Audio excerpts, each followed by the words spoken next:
Welcome to another episode of Call to Marriage. I'm Marcia. And I'm Thomas. And today we're giving you the quick version of our birth story, the birth of our third child, baby Maggie. So, short version. Maggie came late and early at the same time, and therefore somehow unexpectedly, and I'm going to go into more detail about that in another video.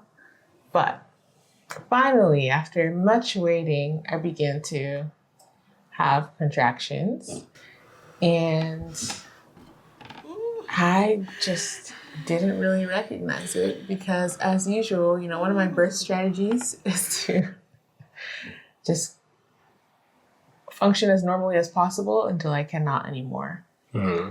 So, and by the way, for those who don't know, we had a home birth.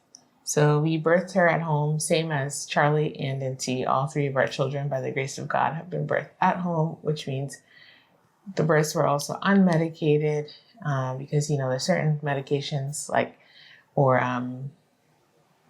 anesthesia or whatever. There's certain things you can only get at the hospital. So home births tend to be as natural as possible. Okay, so started having contractions, but pretty much ignored them. Thought maybe they were just usual cramps or something like that. I tend to vocalize my whatever I have going on anyhow. So if I'm hurting, I say I'm hurting.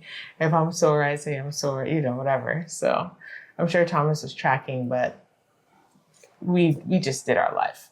Yeah. And then evening comes, I realize I'm too uncomfortable to sleep. So let the midwives know this is what I have going on. I start timing what I feel because at first I don't think I was fully registering them as contractions, but then I decided to time them. And then I realized that, things are happening. So that was 11:30, something like that. But but the midwives I still hadn't asked them to arrive. Actually, the plan was to sort of labor mostly alone and kind of call them toward the end and kind of, that was the plan. So, by the time I called them, they did not make it. Right. Of course, they still come, okay? They still come because there's so much to be done, even after the baby arrives. But they didn't make it for the actual birth. So, to give you the end before the beginning, Thomas caught baby Maggie as I was birthing her, and it was just the two of us. The kids were asleep because she was born in the early morning, and so the children were still asleep.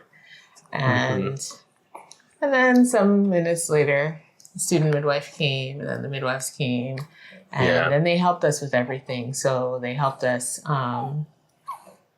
do paperwork, weigh the baby, check everything, check all the vitals, whatever. Just make sure the baby's looking good, make sure mommy's looking good, feeling good, just serving our family. And deliver the placenta as well. Oh, yes. Very important. They did help me deliver the placenta as well.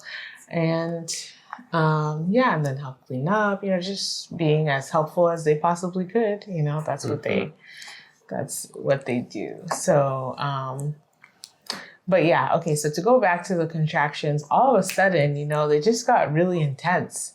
And I was just surprised. I just didn't realize how close I was to giving birth. Yeah. I was much closer to giving birth than I realized because there's certain signs that I rely on to give me an idea of what's going on. I'm sure, as many of you know, your water breaking is a good sign that you're close. Yeah. My water broke and she came right after, so I didn't really get any time in between to process or anything. Then the mucus plug coming out or the bloody show. Excuse me, I'm tired. Okay.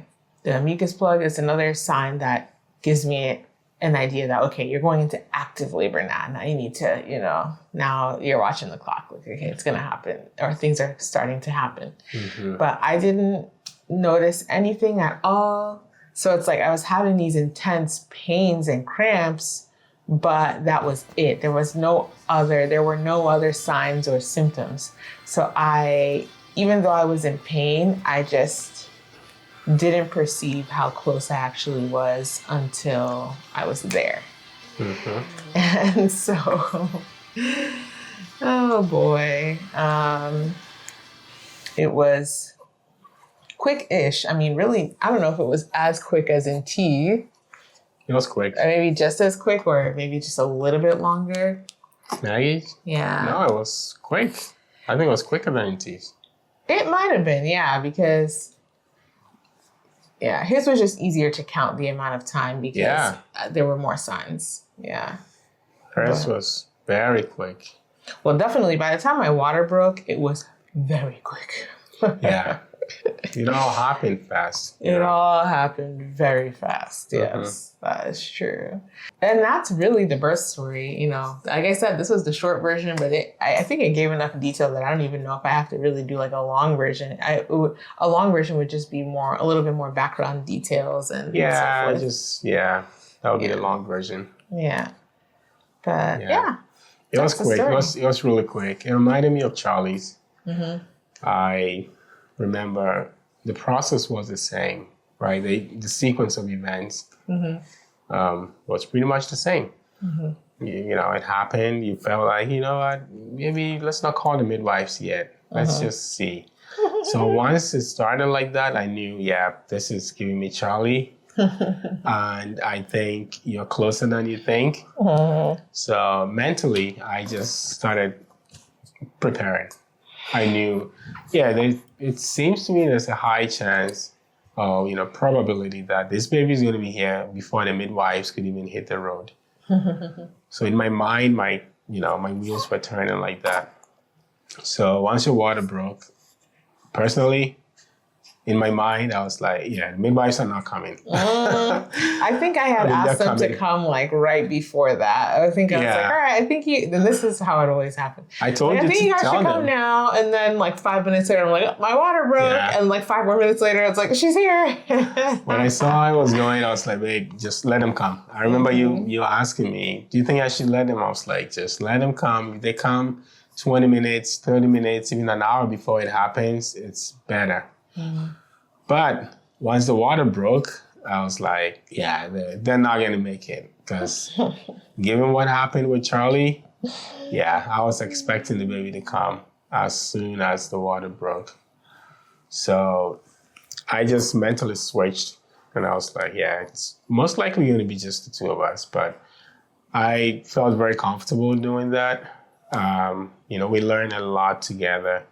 I've been around births, with our kids.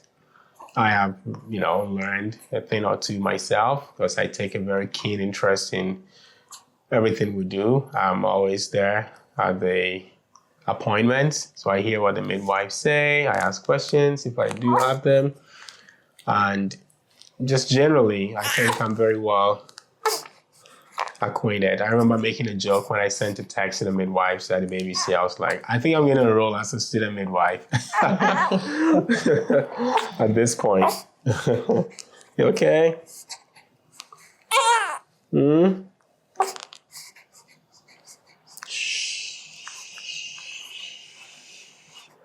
just want some attention? Daddy's talking to the camera and not to you? Okay, all right, I'm here. It's okay. You want me to talk to you a little bit? That's it? Yeah, I'm right here, I got you. All right, can I talk now? Okay, you just want some eye contact? Okay, so anyway. I immediately switched. So just run inside, grab towels, ready.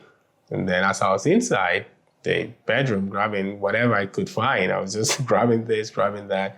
All I could hear her say was, what are you saying? Probably hurry up. Hurry. And then I come out and the head is already popping out. And then at that point, There is no texting midwives. It's just the two of us. And it's beautiful, I will say. I feel very happy that, and privileged too. I think it's a very life-altering moment.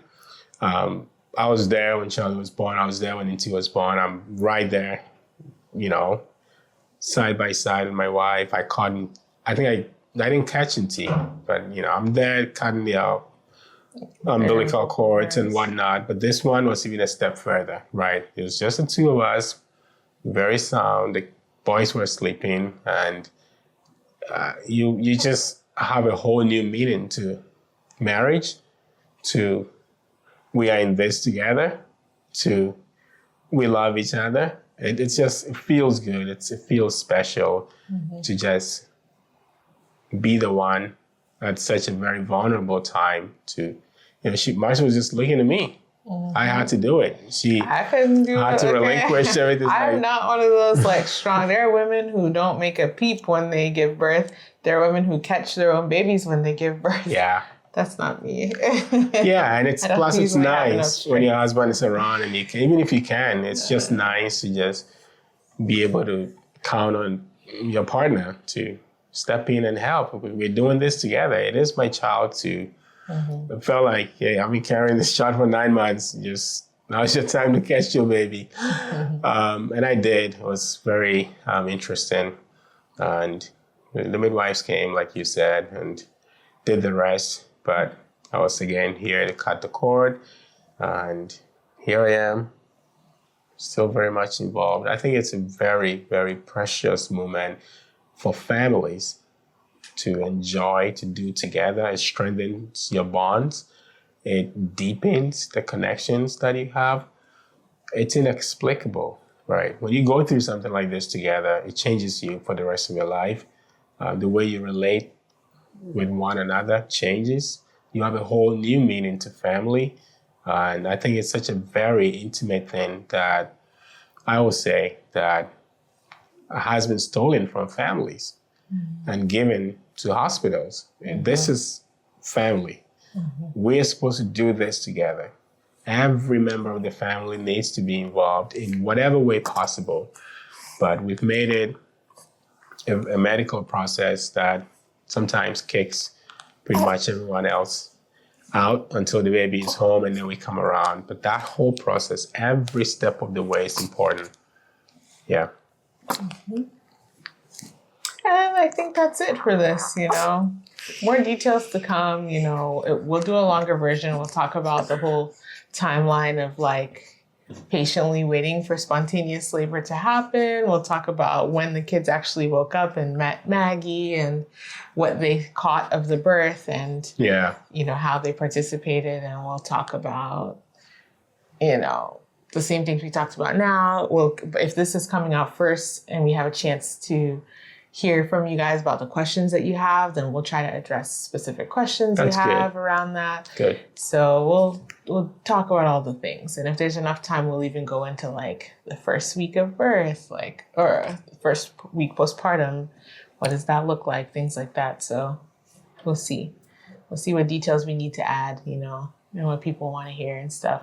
But also we're documenting it for our own purposes. So we probably will honestly just document all the details that we can remember for our own sakes and for our own selves. The placenta, we'll talk more about delivering the placenta. Yeah. But yeah, so that's it, I think, for this video. Well, thank you. Let us know what questions you have. Yeah. And we will do our best to try to feature some of those into the next full length storytelling that we do regarding Maggie's birth. So thank you. And yes, her name is Maggie. And she's named after my mom. Oh yeah, we can, or I think we have a podcast episode already where we talk about naming the kids, right? We have one about naming Inti. Just naming Inti. We didn't talk about naming Charlie. Oh, okay. Yeah.